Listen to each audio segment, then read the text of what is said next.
there's a lot that can go wrong with your trunks. And let's say you're troubleshooting in the TSHOOT exam and you're like, I cannot reach my distribution layer. I cannot reach my default gateways for my clients.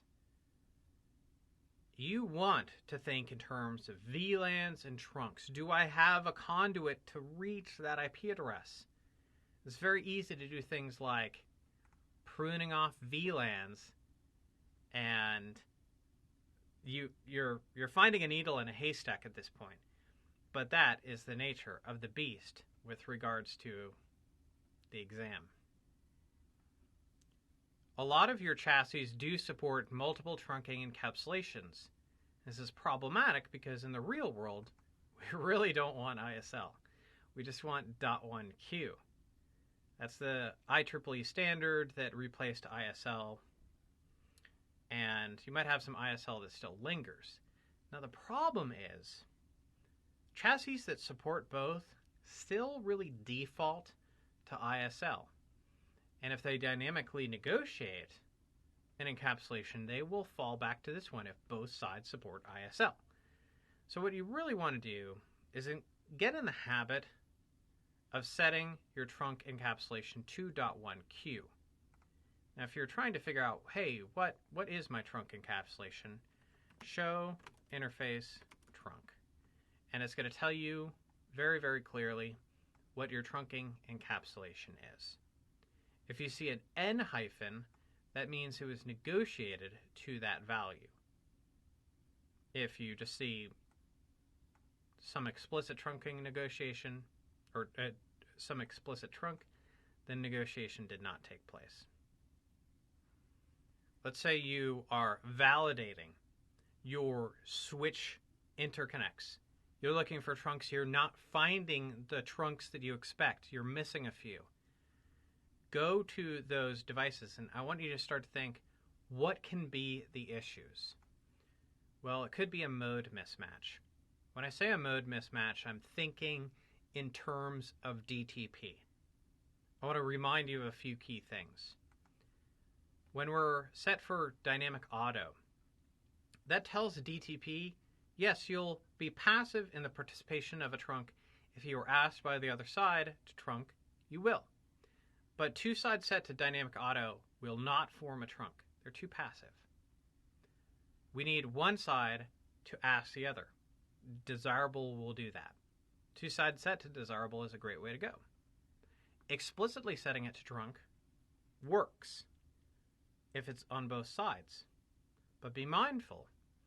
If you have no negotiate, that means you are not using communicating DTP.